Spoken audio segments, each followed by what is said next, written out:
That was so much faster than I thought I was gonna go. That might just be the best workout of my life. I don't think I've ever been this fit, like for real. That is crazy. The window to qualify for the US Olympic Trials Marathon just opened this month, and in this video, I'm going to walk through all of the steps I'm taking to qualify.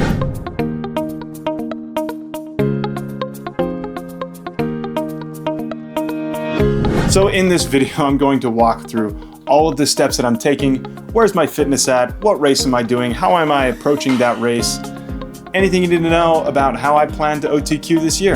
All right, today we're gonna really see where my fitness is at with this marathon workout. Today we're doing 3 by 3 mile.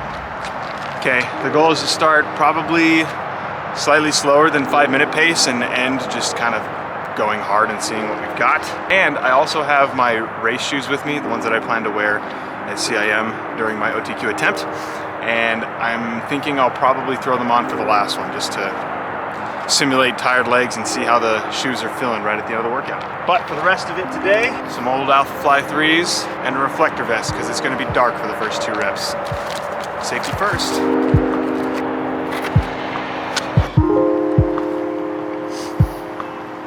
It's been a while since I've had to bust this out for workouts. But usually I wear this if I do like winter morning workouts. I'm not in the mood to get hit by a car doing this. And while I finish getting ready for this workout, let's go ahead and jump into my Olympic Trials qualifying steps. All right, step number 1 to qualify for the US Olympic Trials Marathon is to pick a race. And for my race, I have selected CIM, the California International Marathon. That's in Sacramento, California, in the first weekend of December. As of the date recording this today, that's about 2.5 months away. So why did I choose CIM? For those who have been following my story, you might notice that I really like CIM. This is actually going to be my 5th consecutive CIM. My debut marathon was CIM, and that was just 4 years ago. So I chose CIM for several reasons. One, it's somewhere I'm familiar with. I'm comfortable in Sacramento. I've raced in Sacramento so many times, including with track. It's really nice just to know exactly what it's going to look like. I know the course, I know all the logistics, and that is just really appealing for me. Another reason I chose CIM is because it's really popular for people trying to hit the OTQ, including a lot of my training partners and friends here in Utah. Another reason to choose CIM for me is that I really struggle with heat and humidity or any chance of heat condition, and CIM is very consistent with its weather. The final reason I think I'm gonna pick it is that I have already hit the mark necessary to OTQ on this course. Just last year, I ran 2:15 on this course, so all I really gotta do is show up and do it again. Easier said than done, but we're gonna send it. We've got 2 friends here, Jake Hesington, returning to the channel, and Ethan Shuley, another old teammate who has been living in Japan and is also pretty fit. Let's do this.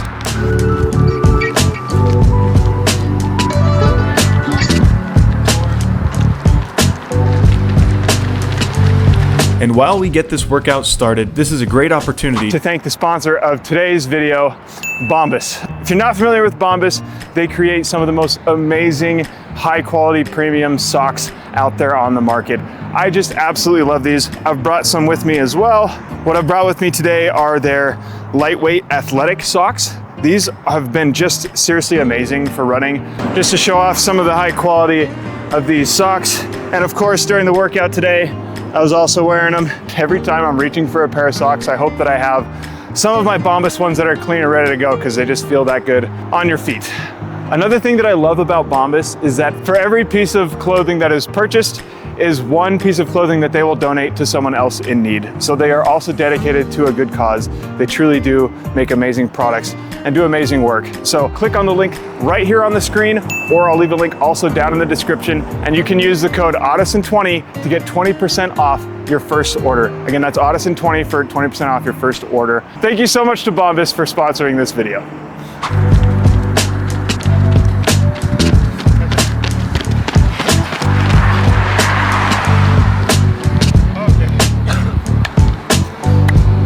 That was like 14:56, I think. Just under 5 minute pace. I got 5 flat. Okay, 5 flat. Mine is like, let's see. Nah, it's probably My more watch was slightly behind. 4:57, 4:58, 14:58. Definitely a hot start for this workout. Still pretty good. Not terrible. Hopefully we can replicate that and then see what we have on the last one. Step 2 is to train hard and get fit. In terms of just general training goals, I guess things that I'm focusing on, one is keeping the mileage as high as I can. Even though my schedule is tough, I do have the capacity in my schedule to fit in 100+ mile weeks. So that's gonna be huge. And the other thing I'm focusing on is making sure that I maintain really high quality workouts. Doing my best to recover between sessions so that my workout sessions on Tuesdays and Thursdays can be the best quality that they can be.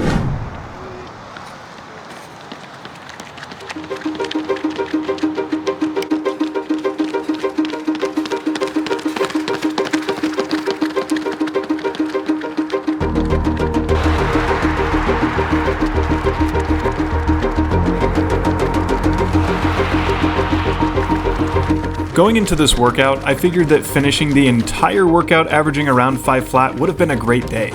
So the fact that the first one was already under 5 and this one was well under 5 meant that I was about to do something much faster than I was planning on doing. Jake had actually done a rep without us to begin, so this is his final rep, which is why he's really pressing here, and Ethan and I kind of got dragged into running a little faster than we had planned at this point. All that said, I was okay with this because the effort actually felt to be right about where I thought it would be, despite the faster pace. All right, let's take a quick break from the workout to jump into Step 3 is to minimize setbacks. I mean, that kind of goes without saying, but life is life. Slap that on your wall. Things happen all the time, okay? I have kids, they're gonna get sick. In fact, I think I have a minor cold hitting right now, to be totally honest. My daughter is sick currently. I also have difficulty finding all the time to get the correct sleep, but if I can control all the things that I can and just minimize those setbacks, doing my best to hit the quality training and recover as much as possible is going to be critical. As we famously know with the marathon, you can't run a good marathon if you don't get to the start line healthy. So, as much as I'm trying to hit the hard training, I have to know when to back off to make sure that I am healthy on the start line.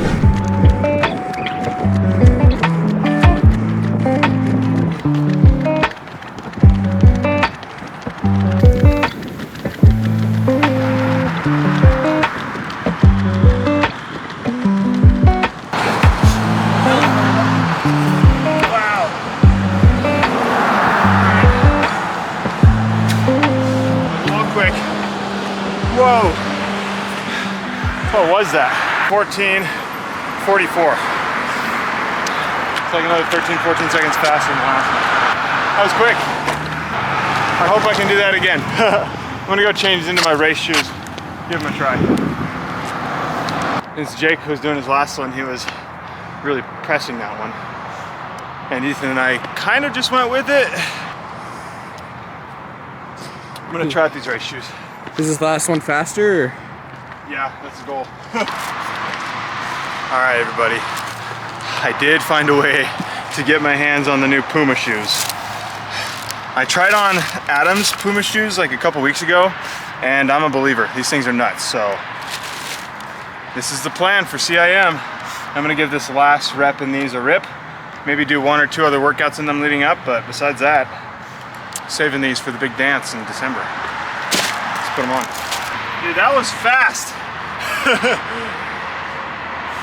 That was like 14:40 for Jake, maybe under even. All right, step 4 to prepare myself to qualify for the Olympic trials is to fit in a couple of tune-up races. I think this is always important. I want to do at least 2 races in the couple of months leading up to a marathon to make sure that I've got my routine down, I've got the mentality of what it's like to race, and I have some recent memory of what it's like to hurt in a race so that I'm prepared for my main race. As per usual, I have 2 races on the calendar leading into CIM. The first one is a bit unorthodox, but I genuinely love doing this. I am running the St. George Marathon in just a couple of weeks. I'm super excited. I am technically the defending champion, which means that I get to rep bib number 1 and show up again. So that's gonna be super fun. That will be like a 90% effort, just go through the motions of what it's like to prep for a marathon, run pretty hard, but not down in the well so that I can recover. The second race I'm actually traveling to Japan in November. So I'm just going actually because I won the St. George Marathon last year. Gosh. As part of my prize for winning the St. George Marathon last year, they actually swap winners where they have an all expense paid trip to Japan. So I'm running a half marathon in the second weekend of November in Japan. So that should be super cool. I'm really excited about that. And that will be my final tune-up race before CIM. Yeah, that's it. Just one more lap. Not a big deal.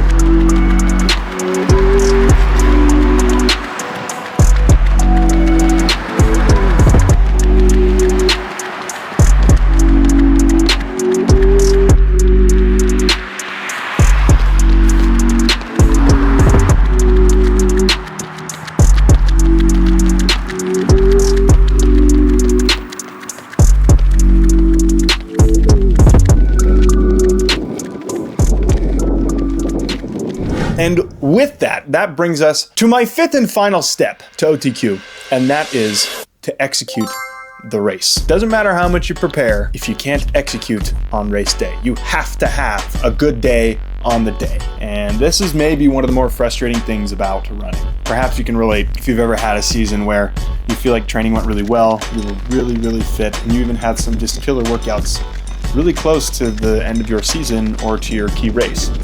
And despite that, for whatever reason, you get to the line, something didn't quite go right in prep, or you feel mentally weak and you just don't execute to the potential that you prepared yourself for. So there's a high focus those last few weeks on just making sure that everything goes as smooth as possible, controlling everything that I can to make sure that I am healthy, that I am tapered, that I am fit, that I have all of my fueling prepared, everything I can do to make sure that I have every best possible chance to perform well on race day. I mentioned this in my video talking about the new OTQ standards, but I'm not planning to go out at OTQ pace at CIM.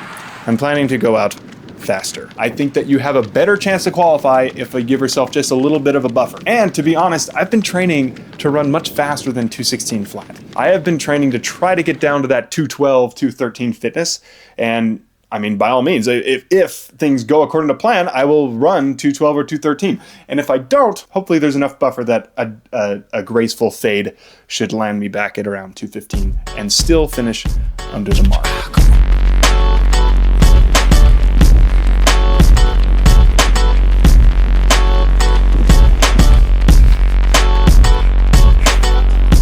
I would be lying if I said I wasn't scared of the pace early on, but honestly, I felt just about as good as I would have wanted to, so I tried to just stick it and see what happened. Either way, I was very pleased with how this was going.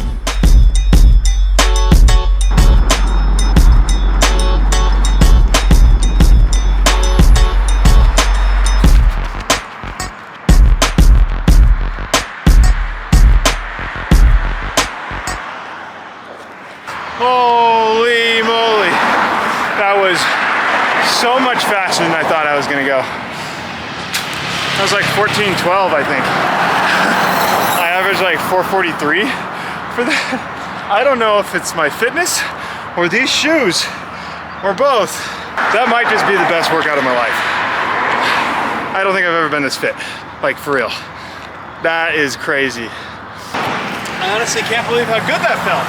That actually felt so good. Like I felt strong all the way to the end. That was legitimately, I think I'm gonna label that. That's the best workout of my life. I've never felt that strong and gone that fast in a workout in my life. I think that it kind of opens the door a little bit to what is my potential here this year in a marathon. I don't want to get too excited or anything. This can just be, some days you just feel amazing and it's not necessarily indicative of what you can do for a marathon, but you know, I ran 2:15 last year, which is of course the baseline goal to make sure I hit the OTQ. But now it's got me thinking, like maybe I should be eyeing 2:13 or 2:12, or I don't know. I don't know what the possibilities are, but what I can say is I think I'm in the best shape of my life and I'm really excited about that. Thanks so much for watching. Subscribe to the channel if you haven't already, if you want to be updated to see how things are going as I'm preparing to hit that OTQ marathon mark later this year. Thanks so much for watching. See you in the next one.